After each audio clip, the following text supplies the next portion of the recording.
Amazon in 2010 is not what Amazon is today. Amazon, from the perspective of a consumer product company, was seen as sketchy, risky, new, weird. It was confusing. All right. What is going on, everybody? Welcome to the show. I'm your host, Shaun Sharabi. Today, we have an epic guest. He's a new friend of mine that I met through Hamptons. Shout out Hampton, an amazing founder community. And he is an OG Amazon agency entrepreneur and true marketing agency expert. So, John, I might butcher your last name, Giorso? You got it. There we go. John Giorso, everybody. Dude, welcome. Yeah, thanks for having me, man. Okay, in this show, we're not going to be spending too much time talking about the background of the guest, although it is fun and exciting. But before we dive in, I do want to take a couple moments just to kind of highlight what you have been through. John's career kind of has gone through a fascinating journey of a prior exit in the agency space to today as co-founder and CEO of Vanta 5, a venture studio focused on marketing agencies. So, man, it's kind of ironic. I've actually met so many agency owners the past few months. And I think this is really topical for me personally. So this will definitely be fun for me in some of these combos that I've been having. But man, let's get into it a little. As I kind of read, you grew up in Portland and have spent most of your adult life in Seattle, but live in San Diego these days, right? Yep. That's correct. Yeah, Northwest most of my life. And then my former company was an Amazon agency, so we were in Seattle for obvious reasons. After I sold it, I finally escaped to nicer weather. So yeah, it's hard to beat it. It's hard to beat it down there. And you have two little ones under the age of 4 or 5? Yeah, 3 and 4. Yeah, so hands are full with them. Yeah, for sure. Yeah. Was there a story from your youth that you think of? If I were hey, what was a story that inspired your entrepreneurial journey? Yeah. Is there something that comes to mind? So my caveat to this is I hear people tell these stories and I'm always you're just reverse rationalizing your success, right? So it's oh, I sold baseball cards. Well, there's probably a lot of people that sold baseball cards that are now accountants. Yeah. But I will say I was kind of a weird kid in that I wasn't that good at school, but I was always really obsessed with making money at a young age. It was it's sort of odd. I was a really nerdy kid. I was reading Rich Dad, Poor Dad and some of those kind of entry level, business and investing books that a 13-year-old could sort of understand. So yeah, I was reading these sort of goofy business books. And not reading the books I was supposed to be reading in school. So that was, if there was a tell, that was probably it. I was just very, very into the idea of making money when I was 13 years old, which is sort of odd in hindsight, but I probably should have been just hanging out with my friends and sports, but whatever. That's what I was doing. So, and it sounds your parents both had jobs and so on. So it wasn't out of necessarily a need of no, I was very comfortable growing up. I was not I was not some forced into it hustler. I think a lot of it was mirroring my parents were very kind of A-type, success focused people. And, probably that got instilled in me at a young age. And then I was just thought having a lot of money sounded really, really fun. Cause I was into sports cars and normal teenage boy stuff. And it was wow, I could actually buy these things if I do this the right way. So anyway. And I also saw that in college, I think you did a little bit of door-to-door sales, which I've done a couple years of that. And so shout out to that. Do you, it seems that kind of came back to help you a little bit later in life. Yeah. Yeah. So the story there, and pound for pound, I still think that's some of the best experience I've ever had. Cause it's just boot camp for sales. And I was really shy, was really, really shy. When I was younger, and even into college, I was still pretty shy. And I remember thinking I need to get over this and I need to do what do you call it? Exposure therapy, So I was what's the exposure therapy for being shy? Door-to-door sales, you have to talk to a random stranger at their front door every 3 minutes all day long, over and over and over again. It was terrifying. I still remember the first time, the first random door I went up to and just knocked. I was sweating and my heart was beating. I mean, I was really I wanted to just run the other direction. And then every time you do it, it gets a little bit easier and a little bit easier. And then like a week in, you're just like, you can knock on anyone's door to talk about anything for any reason. It has like makes you 0% nervous. And it's like, well, it worked. It's also just great, like boot camp sales training. So totally agree. Best. A lot of my principles come from just what I learned knocking doors. Yeah. So what did you sell? I'm curious. I was selling residential solar. Okay. So this was like, $35,000 ticket, project. And so, for me, it was like, all I really needed was like a couple good combos in the day. So yeah, for sure. If I'm out there 8 hours, 9 hours, but yeah, the mental, the mental fortitude is like unparalleled, and it's, I think the falling in love with the rejection side is like the best practice. That's best way to learn it. Yeah, 100%. Yeah. And I think, so I understand you went to U of A, University of Arizona, got a degree in marketing and entrepreneurship back in 2008. Great time to find a job. Walk us through that time. Kind of, I understand you started working with your dad and kind of how it progressed from there. Yeah. So I had a degree. I had a degree in marketing and another degree in entrepreneurship. Obviously, I had a thing I wanted to do, I graduated. I thought I would just get a normal like job somewhere. Long story short, yeah, it was 2008. It was impossible. My late dad had basically a consulting company, small kind of like lifestyle consulting company, although quite profitable. Just like there was no staff really. And he had a couple clients that were interested in working with Amazon, and it was sort of a one-eyed man is king thing. Like I was like young, so therefore, I should know how internet companies work. I didn't, but I jumped in, and he paid me on commission, and I got to learn things kind of on the ground really fast. And that was my kind of entry into this. I had an easy in, right? I had a kind of soft launch, and I pretty quickly realized there was more opportunity to basically sell Amazon expertise, because it wasn't really an agency back then. It was just like me, and I kind of knew some stuff. Fast forward a couple of years, I applied my door-to-door sales experience to hustling to get a couple dozen clients. And at the time they were paying me like 5 or 10 grand a year, but then that 10 grand grew to 20, and that grew to 40, and I signed more. And all of a sudden it was like, wow, this is a real business.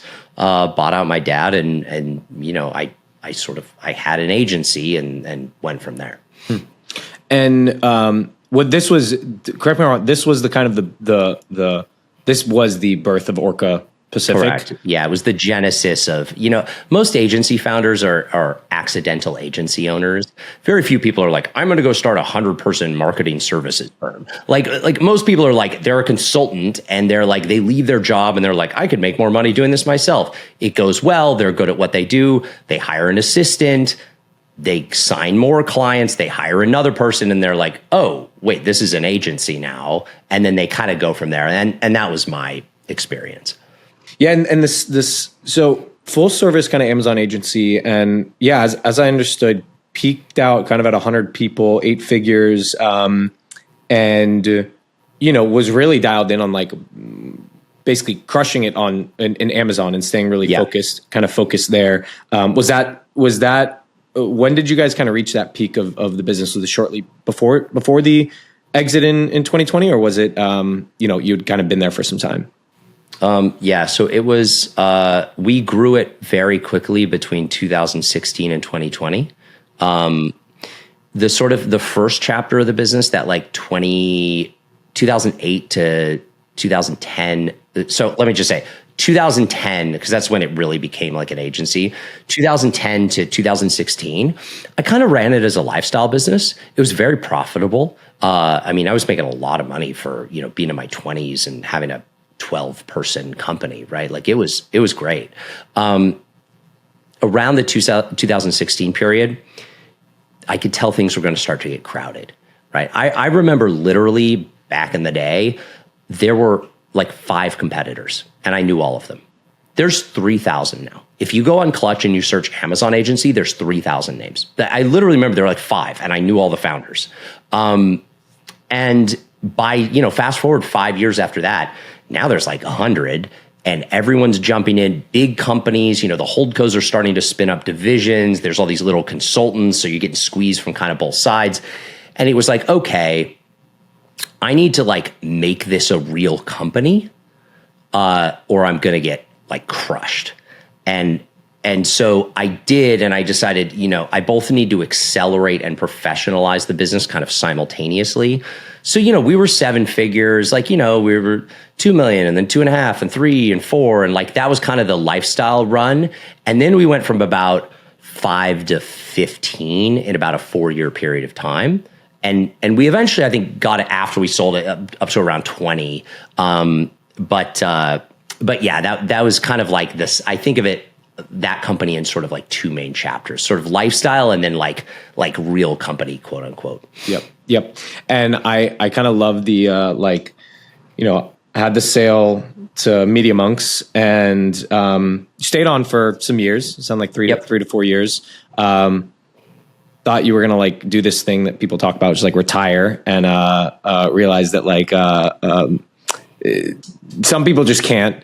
And then kind of in came Vanta, Vanta 5, some of these advisor gigs and so on and so forth, which today, as I understand it, is like a venture studio, 4 marketing agencies focusing on 5, kind of bringing together 5 of these. Is kind of that shift from like exit, earn out, what am I going to do now to getting Vanta 5 going? Did you seriously think you'd like just like chill and retire? Yeah, I did. And actually I was really cocky about it. And the only reason I'll tell this story is if other people are in this position, either they're working towards it or they're like going through it right now. I was convinced I was done working. Like really, like if you talk to my friends who I, was talking to at the time a couple of years ago, I was like, I'm done. Anyone who builds a company past the point where they need the money basically is kind of a jerk. Like they're stuck in the rat race. Like, I mean, I was very like cocky about this, like and judgmental and everything else. And every person that knew me was like, you're going to get bored and you're going to start another company. And I was like, no, I'm not. I'm going to surf and I'm going to play the guitar and I'm going to live my life and I'm going to do all the stuff I haven't had time to do for the last 10 years. And it's going to be great. And basically, long story short, it is, and I say this like in all earnestness, there's 2 problems with retiring when you're, in your late 30s, for me at least, that I didn't fully anticipate. One, it's socially isolating because most of the social interactions you have are not hanging out with friends, playing video games, or talking about, baseball. I mean, hopefully you do that stuff, but you don't do that in the middle of the day because your friends are all working, right? They're all doing stuff. So you call them and they don't answer your calls. It's socially isolating and it's unfulfilling in the sense that, at least this is, again, just my experience, but you're not creating anything and you're not like pushing yourself, your mind. You can push yourself physically, right? You can like, you can do sports and do those things and like, that's great. But for me, other stuff I thought I would be intellectually interested in just became hobbies that started to feel really vapid when they weren't hobbies, but they were like my main pursuit. Again, like I know other people, they're going to spend 8 hours a day playing the violin or something. Great. If that makes you happy, awesome. For me, everything I tried was just like, this is just kind of stupid. Yeah. And like, I was listening to like, speaking of podcasts, I was listening to like 4 hours of podcasts a day. Which like podcasts are great. I love podcasts. When you're like sitting in your home office, listening to a podcast for half the day, it's like, what am I doing? Like, anyway, so long-winded kind of explanation, but for what it's worth, I wish I had kind of heard someone else say this because it would have saved me a little bit of heartburn for a year trying to figure this out. That's so good. It's no surprise though, right? Like you're either cut from that cloth or not. And it's funny when people think of like retirement versus like in practice, even to this day, kind of like, it scares me even the thought of it, like what to do with my life. But it sounds like you caught your groove, kind of on your thing now, which we're gonna come back to. Before we come back to this, I want to peel back kind of the the prior agency and sort of the build out of it. Because honestly, this space has changed a ton also. And it seems like by the basically quarter these days. But I want to go back in time a little bit. Was when you were picking up these clients, was it at this time where there wasn't that much competition? Was it you just seeing that something was missing in the market and just wanting to, fix that? Yeah. So you have to kind of go in the Wayback Machine and keep in mind that Amazon in 2010 is not what Amazon is today, or was not. Amazon, from the perspective of a consumer product company, was seen as sketchy, risky, new, weird. It was confusing. And hindsight's 2020. Oh, of course, Amazon was going to become the biggest company in the world. At the time, their biggest competitor was eBay, right? And they weren't in most of the product categories they're in today. They were in media, they were in consumer electronics. Other than that, they weren't really in any of the hardlines categories: houseware, sporting goods, hardware. They certainly weren't in fashion. They weren't anywhere near consumables, right? Food and cosmetics. That was all really far down the road for them. But I kind of saw what they were going to do. They were going to get into every single one of these categories. And basically what I was doing is I was convincing companies to try to sell their product on Amazon. I was not actually convincing them to use us. It was upstream of that. I was doing demand creation, right? Not demand capture. It wasn't we need an Amazon agency. Who are we going to hire? It was we looked at Amazon. We don't think it's for us. We tried it. It didn't work. I heard from someone they screwed up their map pricing. And it was so I was almost doing what an Amazon vendor manager was doing at the time, where they're convincing brands to get on the platform. And then it was oh yeah, and we'll just handle it for you and you pay us commission. It wasn't, I was in the early days, wasn't really selling them on the company. I was selling them on Amazon, and then just kind of being the Sherpa that got them through it. And I mean, up to that point, were you trying to say, hey, stop selling on XYZ manner and on XYZ platform, or just add this to your tool belt? No, it was incremental. And that was a really, I think, important part of the pitch is listen, this is all incremental and there's no downside, and you pay us on commission. So you literally have nothing to lose. It was a sort of a perfect offer in that sense. It was the only value add. Yeah. It was just we were trying to make it such a no-brainer because I was 25 years old. I had no business signing the companies I was signing, right? I would walk up and they'd be like, "What? Who are you? Why are you talking to us?" And a lot of people said no, right? But some said yes, and they said yes because it was all right, we'll give it a shot. And what services did you guys was this full service? What actually were you guys doing? SEO, content, Amazon advertising, PPC, everything? So back then, again, there is no Amazon advertising at this point, right? There's barely even Amazon A+ content, which I don't even know if they call it that anymore. It was basically just we were setting up the account, listing the products, setting up the basic information, so the title and details and product specifications, uploading some images, and then maybe running some marketing. Again, this is really early days. And then over time, Amazon created more opportunity and we created a coinciding service. So that's over time how it became a full service agency. But in the beginning, we were basically setting up the account and setting up the products. That was the service. It was pretty simple. What, I guess at what point did you mentioned it before, but there was 5, what year or years do you remember, did you start to see that start to get really populated? Was it at 2015, 2016? Yeah, I think it was around there. What was the catalyst? Do you remember was there a specific catalyst, or was it just compounded over time? It was, if I'm part of the first wave of Amazon agencies, it was the second wave of founders or founders to be that were looking at guys like me going if he can do it, I can do it. It's basically just they were looking at me and some of my contemporaries going and I never worked at Amazon. That was the other thing. Most of the Amazon agencies were started by people that worked at Amazon and then left, because obviously they have a ton of credibility. And some of them were very successful doing that. But again, they're probably looking at me going what's this like 26-year-old guy? He's like running all these brands. He's probably making millions of dollars a year. Like, shit, I can do this. And they were right. They could, right? Like it was just that. And then all of a sudden, like 300 of those people sort of more or less simultaneously had that same idea. And now there's a real industry. And how was, I guess at peak a little later in it, where were your revenues? What was the varying revenue streams and yeah, how did that kind of break out? So it was in the early days, it was mostly commission. Eventually we moved on to a retainer plus like growth kicker model because it was just more sustainable. But in the early days, it was commission. Like we would charge, it varied, but 5 to 10% of sales. So, and usually, I mean, unless it was something really wrong, a brand was compounding, every year, right? So then our commissions were compounding and our goal was always to do more and more and add more and more value. So we had incredibly sticky clients.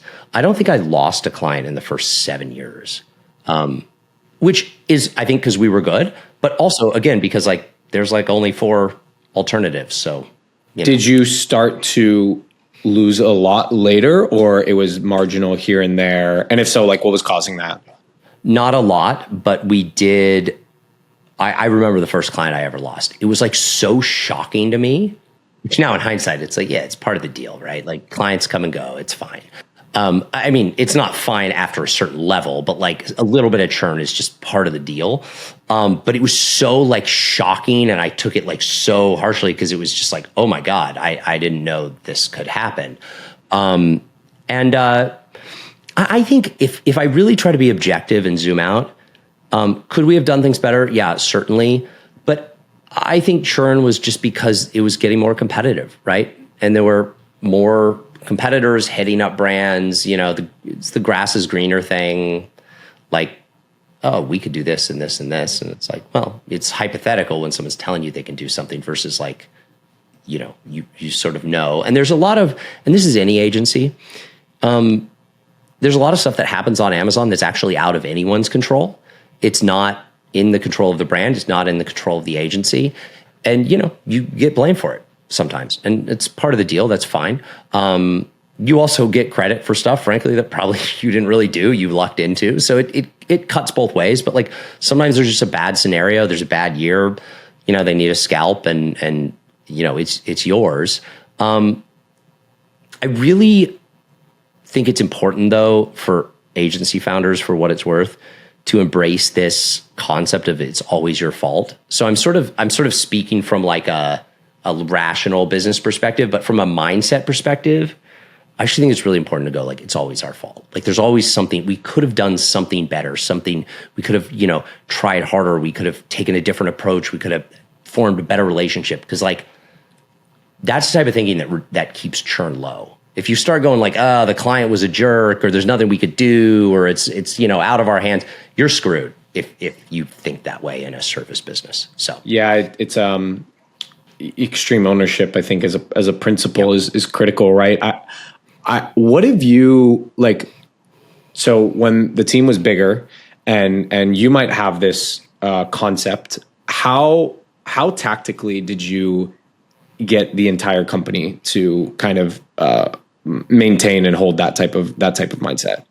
And I feel really strongly about this.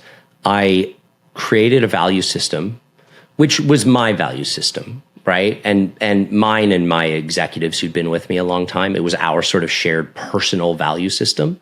But we memorialized it. And then we instituted it into sort of all the important levers of the business. I was having this conversation the other day and, someone asked me about leadership.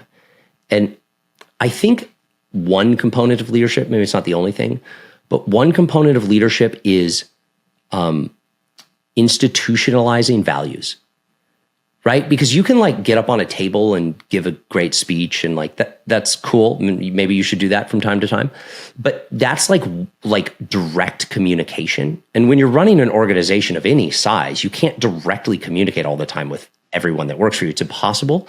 So you have to you have to build into the actual like operating system and DNA of the company a value set, meaning you hire based on it, you fire based on it, you promote based on it, you give quarterly reviews based on it, you talk about it all the time. You talk about it in your QBRs, you talk about it in your annual meetings. Sometimes you fire clients because of it, right? Because it conflicts with your values. Like you make hard decisions based on this value set, and you incorporate it into the DNA of the company. So we did that, and I think it was really effective. Yeah. It's I think people here like have values and so on, and like I think everybody gets it. And sometimes people think it's like, yo, let me write these down and send it out, and it's like the values actually aren't what you sound out. The values are actually like how you operate, right? It's like when shit comes up, like what do you say? What do you have a hard stop and not allow? So to your point. It sounds like part of your strategy was just doing it basically everywhere at all times consistently. Yep. So it was like instilled as part of the actual operating machine of the business and your teams and so on and so forth. Right. Yep, for sure.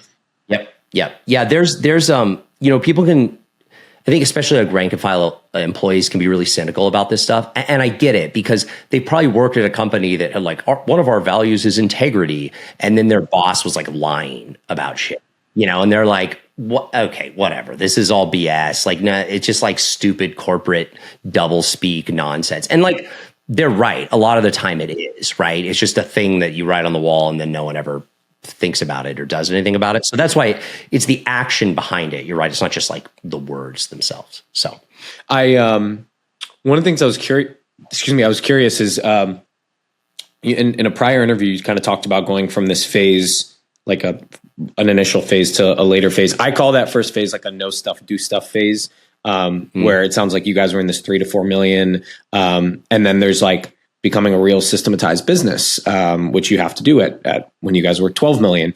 What did that transition look like? Like, was that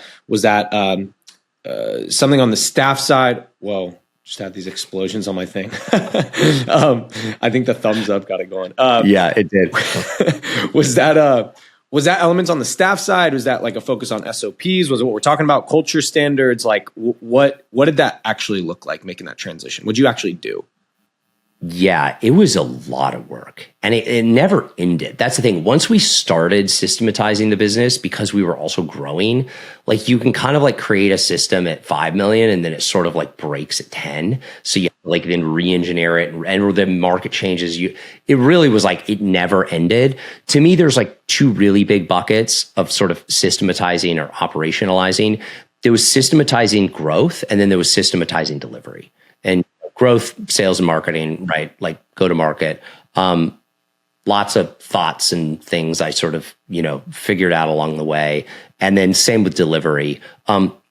Growth is more kind of like it works across multiple industries. You could more or less take like a really buttoned up SaaS GTM and like apply it to an agency and you'd have to tweak some things, some of the economic model, et cetera.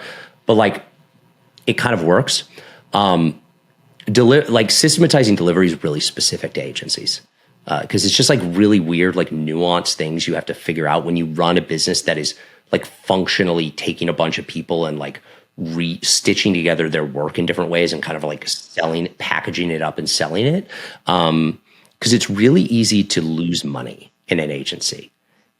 Like it's a chronic sort of problem to be either unprofitable or like less than ideally profitable.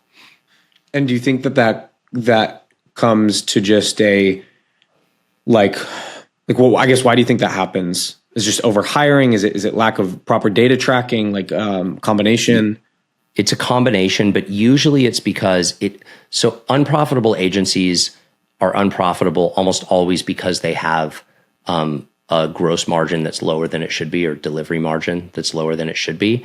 And usually that happens, and you mentioned this, it's because one, they don't know. They don't know what their actual delivery margin is. And two, the easiest answer to every delivery problem or client problem is throw more people at it, throw more resources at it, right? Client's unhappy, put more work in, just do more work, right? So it's so easy to just functionally like spend more, in terms of resources. And most Most agencies just, if you have most agencies should have a 55 to 70% delivery margin, and most have pretty well under that. And it directly flows down to net margin. And you're talking about the difference between a 25, which is healthy, 25% net margin, and like a 5% net margin.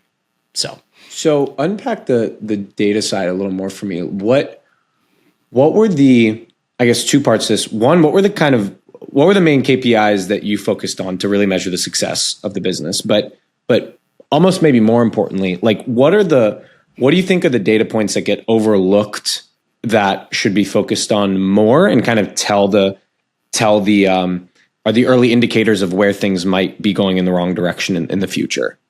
Yeah. So on the delivery side, you need to completely quantify and understand and model out what all your people are doing every day and for what clients, both on a granular level, like this person did 3 hours of work for this client last Tuesday, and also everything between that and a fully aggregated, we're going to look at the entire business for the year, right, across all of our people and all of our clients. And then once you have you bookend that, now you can dive into a specific kind of service type or a specific type of client or a specific client across all the people on their team, et cetera.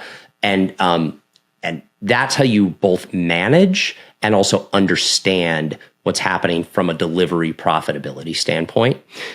You also need to measure client satisfaction much closer to real time, because most people measure churn, but by the time churn happens, for a client to fire you, right? A client that at one point said, yes, we want to hire you, we feel good about this, right? Every client starts out that way. So for a client to go, no, we've decided you suck and we're going to do a different thing. That's not one thing that happened, right? That's usually 5 dozen individual kind of disappointments, transgressions, unless there was some like crazy dramatic screw up that happened and they're just like, you're done. Most of the time it's just sort of underwhelm over months, right? That lead to that decision. You can measure that on a week by week basis. But most of the time you're measuring it and it's completely backwards looking. So the client churns, but what you didn't see was it's like 4 months of them being kind of disappointed that led up to that. So I think, and there's specific KPIs that go into that. I can go deeper if you want, but like, I think those are the two big, like at least concepts that I would deploy in delivery. Because in delivery, especially when it comes to satisfaction, an ounce of prevention is worth a pound of cure. Right? Like that's the key, is like prevent the sort of slippery slope of dissatisfaction. That's interesting. Do you think there's data points that agency owners or investors in the space look like pay too much attention to and draw like a really big story out of that is like just like an overkill? Like, yeah, it's important, but it's just like overdone. So I don't know if it's overdone, but I think there's oftentimes a misinterpretation of ARR and MRR in the agency world. There's like this assumption that because you sign a client that pays you 30 grand a month for 3 months, they're going to pay you 30 grand a month for the next like 5 years. And it's like, are they, or was that actually just a $90,000 project that you completed in a quarter, right? Like, so especially now there's this sort of productized agency trend, which I'm actually a fan of like some of the elements of it, but like, there's a lot of agencies that are functionally taking project work and then sort of like pretending that it's recurring revenue, and it's just not. If you don't have real like multiple years of track record with clients to say on average, our clients stay around for 2.5 years and this is what they pay us, like it's risky to start like really pretending like that's recurring revenue and you don't actually know if it is. So. Yep. Yeah. I mean, I feel like that's true of many businesses, like the future cash flows and future receivables are, it's a lot of what we do is like really kind of underwrite that. Like how legit is it? Is it just, or is it just, oh, this has been going on, so it's probably going to continue. Yeah.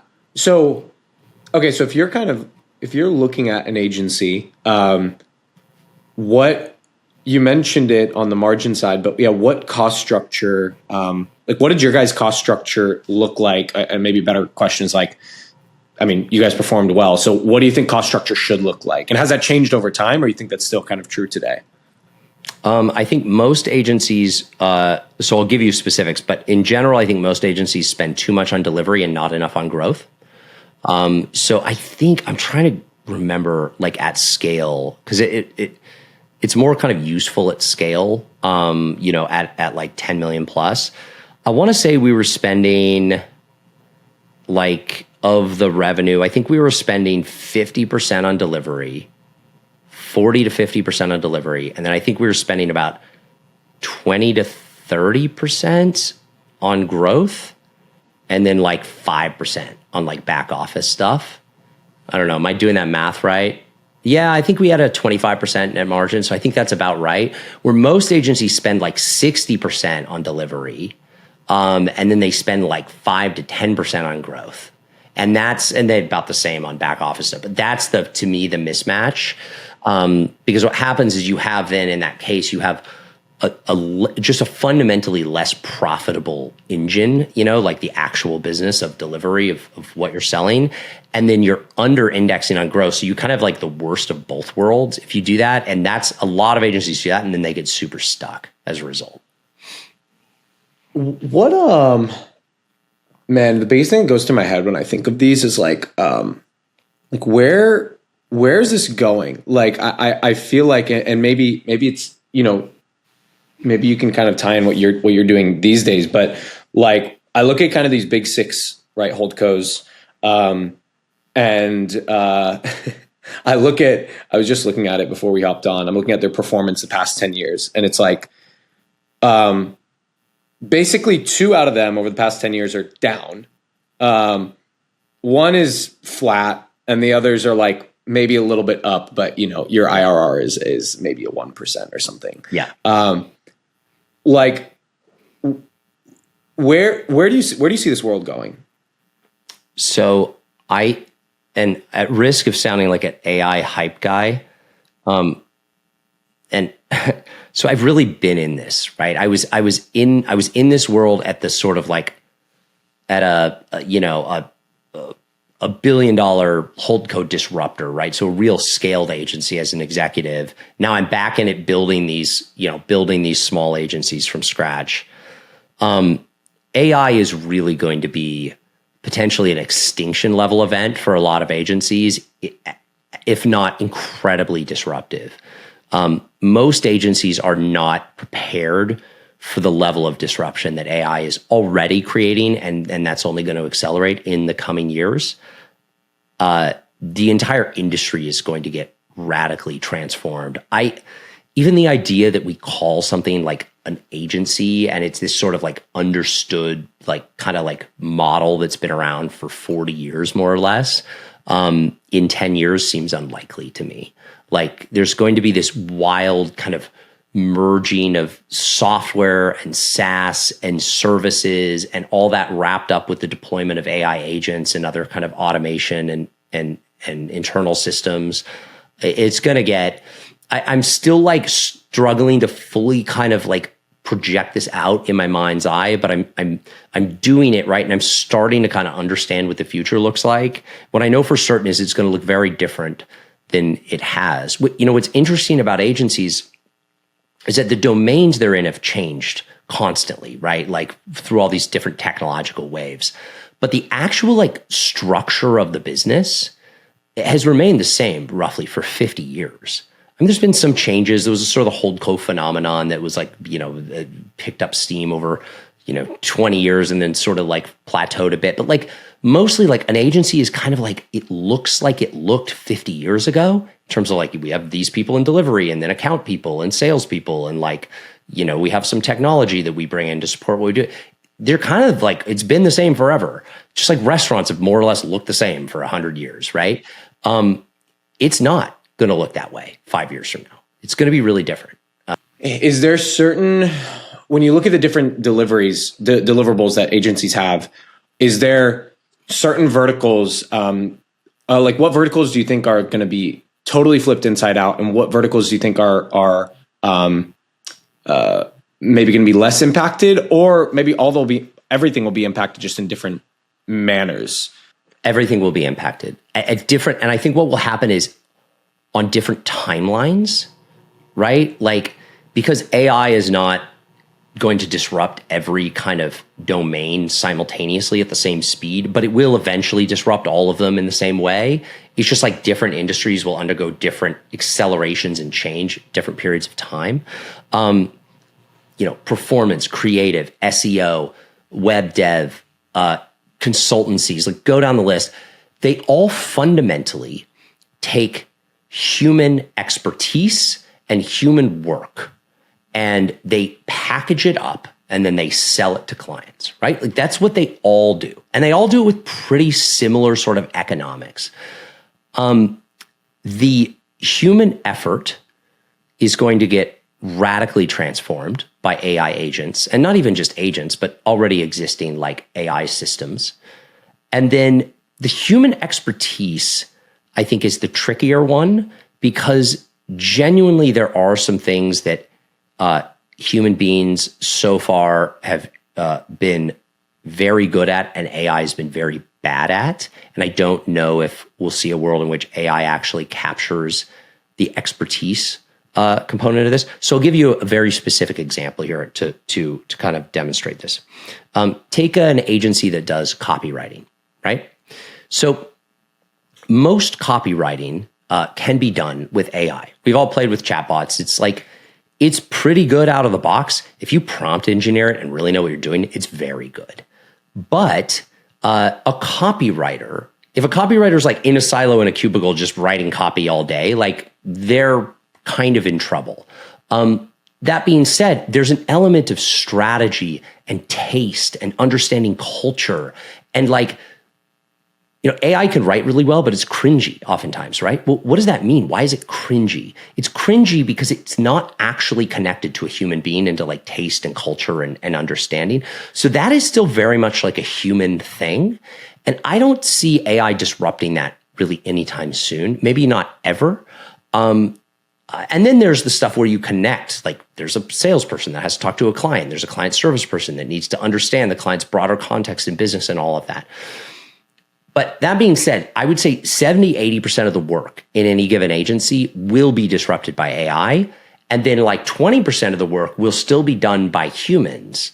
And those humans are going to be super important. So it's still a human-driven business. It's just the ratio of people to like software, which is what AI is going to really fundamentally shift in a way that I think kind of like breaks the historical model.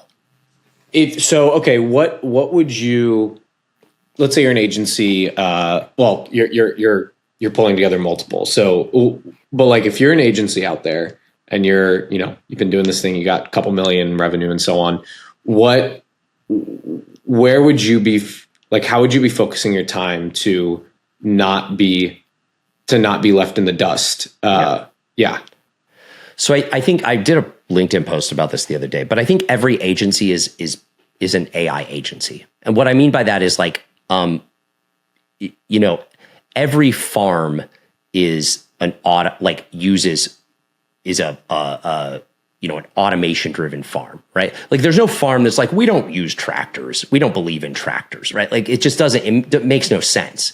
Like, and that's what will happen. Every agency is going to have a delivery team that is fundamentally deeply understands and deploys AI at the sort of like cutting edge, because that becomes now a core driver of efficacy and efficiency in the business. And it's also like, if everyone has AI, no one has AI, right? Like if everyone's using this and you don't, you're screwed, and you're going to be screwed like quickly. Like you will go out of business quickly because your competitors will do it. And the amount of output and quality and efficiency they'll be able to create, you will just not be able to compete with. Again, it's like running a farm where you have like thousands of people out there like picking crops instead of just running a combine harvester down the field.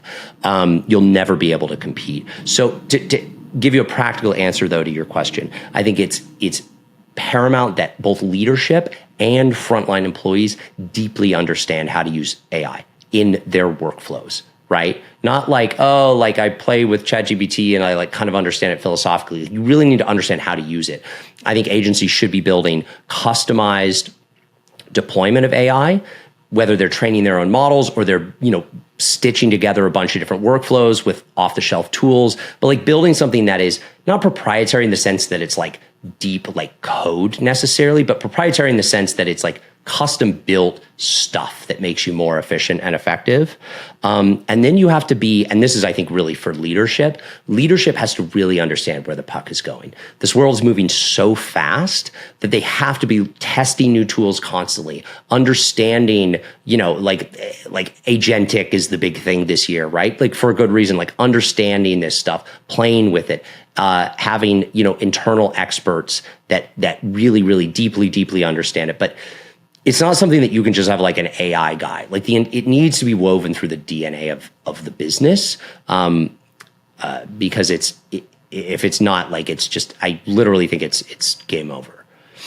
Do you think that the clients, clients of agencies, like what would you be, if you were them, what would you be doing? Like, do you think there's a future where they can, more can just build it in-house if they're doing it themselves? Or do you think they should just be choosing in a more specific strategic manner than they are today? So clients could always do what agencies do in-house, right? I think there's this agencies sort of like overestimate their own importance, right? This is fundamentally a specialization of labor, right? They should be differentiated and you should try to build a moat, but it's not like you're NVIDIA and you have a type of chip that like literally no one else can build. Like it's a service business, right? They're easy to enter. There's very few barriers. And most of the time when a company is signing an agency, they're not going, oh my God, there's no way we could ever figure this out. Like we're so screwed unless we go out and hire, ABC company to do this. They're making a more practical business decision to go, this is not necessarily a core competency, or even if it is, it'll take too long to spin up our own team. We need this kind of turned on now. We need to take a more, a faster, better, more serious approach to it. They could build out a team, but it's just like, well, it's not in the budget, right? Like these are practical business decisions. And I don't think AI changes that because the client's still going to have just as much stuff to do. And one thing I've learned in a very real way from like now doing this again, there's no like AI button, and there's never going to be an AI button. Maybe 10 years in the future, like there's super intelligence and you just tell it and it does. But if that's the case, like literally none of us have jobs anyway. So fine. Right. But before we get to that world, the deployment of AI in a domain-specific, strategic, contemporary, like up-to-date, human-driven way is very hard and very complicated. And to me, it is fundamentally something that like an agency is good at because it's specialized and nuanced, and you need to like constantly tweak it and improve it and all those things. And I actually think it lends itself just as well to this idea of specialization of labor. So the threat from AI is not to me that like clients can just do it themselves. The threat is that other agencies do it, like pick up this technology faster than you do and just eat your lunch. Yeah. So is this, so talk us through then Vanta 5. My first question honestly is like, why 5? Is that ambiguous or why 5? But you must be pulling in these thoughts into like what you're doing there. So like, what's your like, what's kind of the thought and ways to create an edge that you're planning in with that? Yeah. So this is evolved a bit. But yeah, the 5 is because originally we were going to launch 5 agencies. We still will, but hopefully we'll actually just like keep going after that. So we're 2 agencies in, we're ideating a third. The goal at this point is to launch an agency every quarter. And I think we'll be able to hit that this year and, assess from there, right? So The first agency is a full service LinkedIn agency called Influent. The second agency is an AI driven outbound systems agency. So it's both, email, DMs, et cetera, but also like all the internal infrastructure you need to deal with those leads. The third agency, we don't have a name for it yet, but it's going to be a TikTok shop and social commerce agency. So the first two are B2B, the third one is going to be consumer. And then from there, we're looking at a couple different platform plays. I'm interested in Reddit. I'm interested in Roblox as platform plays. We're also interested in doing something in B2B communities, I think is really interesting. So there's a lot of sort of ideas, right? But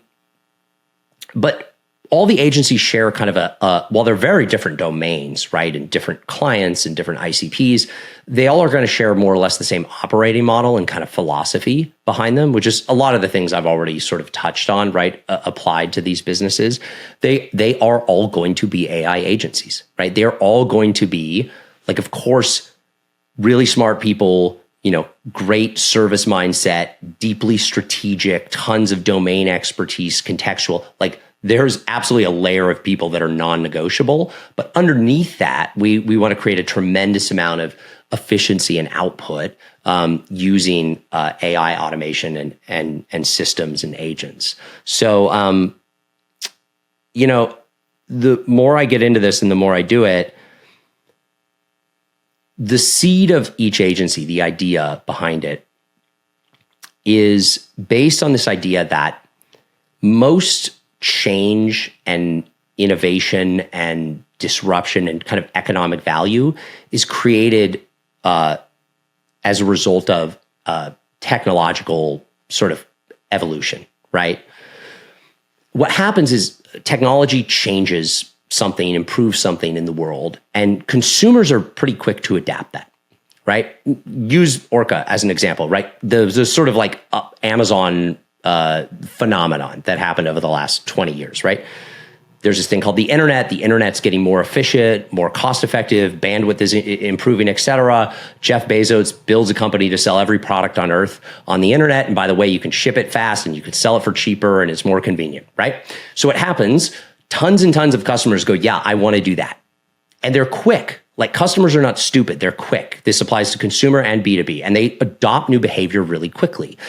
But because these trends are driven by technology companies that move really fast, almost all the other companies in the world are slower. So what happens, again, to use the Orca example, you have all these consumer product companies going like, oh, wait, I think we need to figure this out. Like, maybe there's an opportunity here, or maybe like we know we need to figure out Amazon, but how do we do this? We have no internal Amazon team. We don't really understand e-commerce. We don't have the infrastructure. You need an entity on the other side of that is as fast as the technology companies to help fill in the gap. So basically, as technology kind of progresses and moves through time, in its wake is a supply-demand mismatch for a capability, for a specific set of capabilities and kind of expertise, right? That, to me, is where an agency lives. That's where an agency needs to live. That's why when, we look at all these different agencies and, some, like, I don't want to run a Google Ads agency, right? Like, because there's no mismatch anymore. The demand gap is closed. Like, people figured it out because eventually enough humans and other companies will like jump in and figure this out because